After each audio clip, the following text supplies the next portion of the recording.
Welcome to the deep dive. We sift through interesting sources to bring you the core insights. And today, we're really diving into Mel Robbins' book, The Let Them Theory. It's got some, well, pretty impactful ideas about handling stress and uncertainty. That's right. We've looked at a good YouTube summary and a detailed book review to get a solid picture. Our goal here is to really pull out the key takeaways for you, show you how this concept, which sounds simple but isn't necessarily easy, can shift your mindset and ultimately help you get your power back. Okay, let's unpack this. Mel Robbins points to this core problem, and it really does hit home, doesn't it? This habit we all seem to have of just pouring so much energy into trying to control stuff that's completely outside our control. Totally. Things like, why someone didn't text back, or maybe why your boss isn't giving you that promotion, or a friendship that feels like it's fading. Right, and the book argues pretty strongly that this obsession with control, it's not just frustrating, it's a huge mental block. It just leaves you feeling exhausted. Oh, completely exhausted.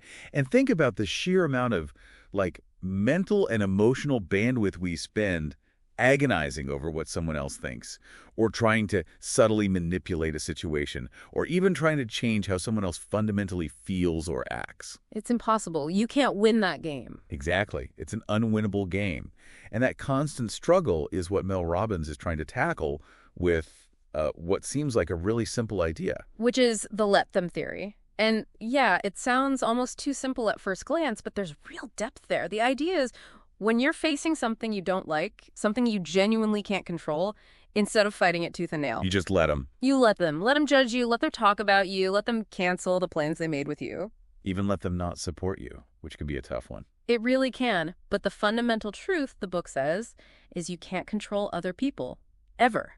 You can only control how you respond. So why does this work? It sounds a bit passive, maybe. Well, that's the interesting psychological bit.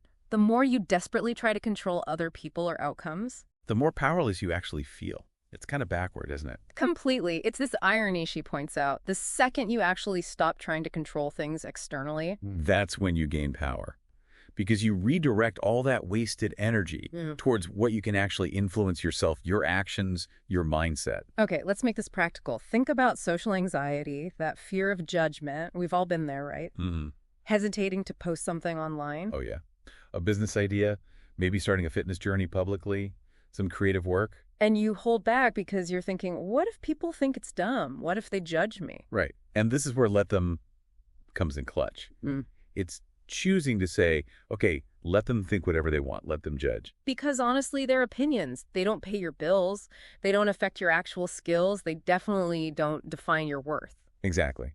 It's not about becoming immune to feedback, but about choosing whose feedback actually matters for your growth, and letting go of needing everyone to approve. So the action step is pretty clear.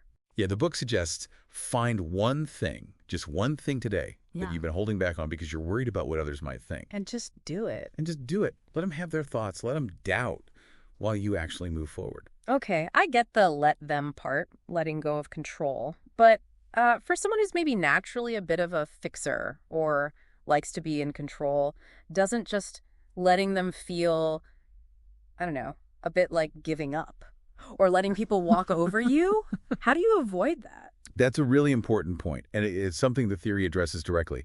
Letting them is absolutely crucial, but it's only half the picture. It's not about being passive or a doormat at all. Okay, so there's more to it. Yes, there's the essential counterpart, the let me principle. This is where you make the shift. You stop focusing on releasing control over others and start taking full active ownership of what you can control. Right, so it's not just letting go, it's grabbing hold of something else. Precisely. Without this let me part, you could definitely end up feeling passive or just stuck. The let them theory isn't an excuse to do nothing. It's a strategy. It's about redirecting your energy, very deliberately, away from the unwinnable battles. And towards what actually serves you, your choices, your actions, your boundaries. Yeah, exactly. It's about focusing squarely on yourself and what you can do next. That makes a lot more sense. Can you give some more concrete examples of how let me looks in practice? Sure. So, let's take that ignored text message example. Okay. You let them ignore your text. You can't force them to reply. But then the shift is, let me focus my time and attention on people who actually value communicating with me. Got it. Or the friend who cancels plans last minute. Right. You let them cancel. It's their choice. But then let me actively create a social life that I enjoy, maybe find other friends, or even enjoy my own company. Don't let their unreliability dictate your happiness. And the judgment piece. You let them judge you. You can't stop their thoughts. But crucially, let me show up anyway. Let me do the thing I want to do, regardless of their potential opinion. It flips it from being a victim of circumstance to being the agent of your own life. That's exactly it. And Mel Robbins has a great quote on this. She says something like, "Let me is where your real power lies." Ah, I like that. Yeah, it's in let me that you take responsibility for your next move, for creating the life, relationships, and connection you want. Without this step, you'll find yourself disconnected rather than empowered. That really clarifies it. It's about taking responsibility for your own next step. It is. And, if these ideas are sparking something for you and you want to get deeper into this framework, we really do recommend checking out the full book. We put a link to Mel Robbins' The Let Them Theory in the show description. It's worth exploring further. Definitely. So this dual concept, let them and let me, it seems like it applies pretty much everywhere. Relationships, work, decisions. Absolutely. And it ties into another core message from Robbins, which is pretty blunt. No one is coming to save you. Oof. Yeah, that's direct. It is, but it's meant to be empowering, not harsh. We often wait, don't we? Wait for the right time. Wait for someone else's permission or validation. Or wait for someone else to fix the problem. Exactly. But her point is, if you truly want things in your life to change, you have to be the one to initiate that change. You have to save yourself. So if you want to get fit, You let them stay on the couch, maybe critique your efforts, whatever. And you let yourself commit to showing up for your workout. tired of waiting for the perfect moment to start something. You let them hesitate, you let them overthink it, and you let yourself take that first small, imperfect step. Struggling with self-doubt because someone else doesn't believe in you. You let them think you can't do it, Yeah. and you let yourself focus on proving yourself right, not proving them wrong. The minute you shift that focus internally to what you can control and do, Things really start moving. that's the idea. So think about what's frustrating you right now. Instead of focusing on what they should do differently, the powerful question becomes, what's the let me move here? What's one thing I can do today? Okay, let's talk specifics. Relationships. This seems like a huge area where this applies. How many times do we find ourselves chasing someone's approval or overanalyzing every little interaction? Or trying to fix a relationship that feels completely unbalanced? Yeah. The book hammers home a tough truth here. The right people, the right connections, they shouldn't require constant convincing. Right. If someone's consistently inconsistent or distant or just clearly not that interested, the theory says let them. Let them take forever to reply.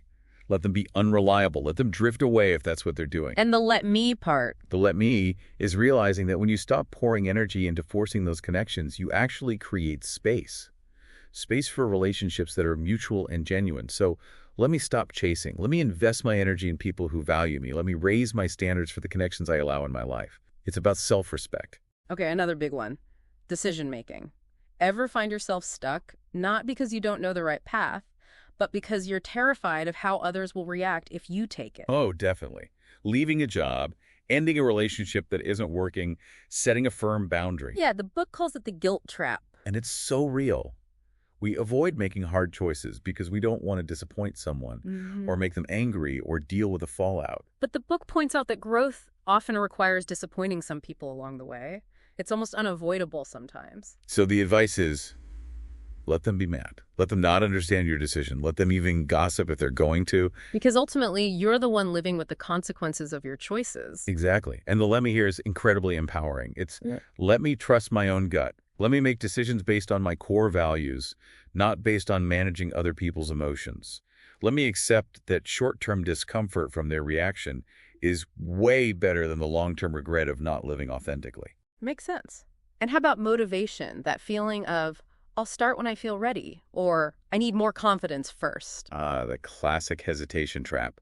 The book argues pretty strongly that if you wait until you feel perfectly ready or confident, You'll be waiting forever. pretty much. Success doesn't usually come to those who waited for perfect conditions. It comes to those who started before they felt ready. So you let them hesitate, you let everyone else wait and overanalyze. And you let yourself take action. You let yourself start messy. The let me is about taking one small step today, even if it feels scary or imperfect. Allow yourself to fail fast, learn, adjust. Exactly. Focus on progress, not perfection. Just start. Think about something you've been putting off. Maybe it's sending an email, making a call, starting that project draft. Let them wait while you just do that one small thing today. And the workplace. That's often ground zero for stress, right? The book specifically says your stress at work isn't changing, so you need to change your approach. Right. So you let the micromanaging boss micromanage, within reason, of course. You let the office politics or drama swirl around you without getting sucked in. But what does let me look like there? You can't always just walk away from your job tasks or difficult colleagues. That's a fair point. Let me in the workplace isn't about neglecting your duties. It's about strategically protecting your energy and setting internal boundaries. Okay, how? It means let me actively protect my time. Set clear start and end times for work and try to stick to them. Let me choose to step away from gossip or unproductive complaint sessions. Let me prioritize my well-being, take actual breaks, maybe go for a walk, don't eat lunch glued to your screen. So it's less about changing the environment, which you often can't, and more about managing your internal state within that environment. Precisely. It's choosing yourself over constantly trying to prove your worth by being available 24/7 or getting tangled in toxic dynamics. You control your focus, your reactions, your boundaries, even when the external situation is challenging. Which brings us back to that core, slightly confronting takeaway from Mel Robbins. No one is coming to save you. It hits hard, yeah. But the intention behind it is empowerment. Stop waiting. Stop looking externally for the solution or the permission slip. If change is going to happen, you have to be the one to start it. And she adds this crucial part.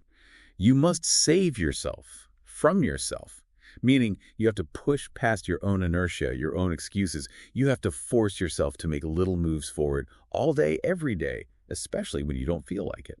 So it's not about waiting for motivation. It's about creating momentum through action, even tiny actions, daily. Exactly. Active daily self-empowerment instead of passive waiting. You know, what seems to make this book resonate, based on the review we looked at, is its simplicity. It's very direct. Yeah, it's not overly complex. Some might even say it's a bit repetitive, but the review suggested that repetition actually helps the core message really land. It becomes less of a concept and more of an ingrained mindset, like a practical life manual you can dip back into. And the style is approachable, right? Like having coffee with a friend who gives good advice. Totally. It mixes personal stories with research and very practical, actionable steps. No jargon, just straight talk about letting go of the need to control, protecting your energy, and making choices from self-respect. So, wrapping up this deep dive, the big shift the let them theory offers is moving away from fighting battles you can't win. And towards reclaiming your power by focusing on what you can control, the let me. So maybe take a second now and think. Is there one area in your life where you're holding back, maybe because you're worried about what others think or trying to control something you can't? What's the let 'em moves you could make there? Just mentally letting go of trying to control that external piece. And more importantly, what's your empowered let me action? What's one small thing you can do, maybe even today, to take back your power and move forward in that area? It doesn't have to be huge.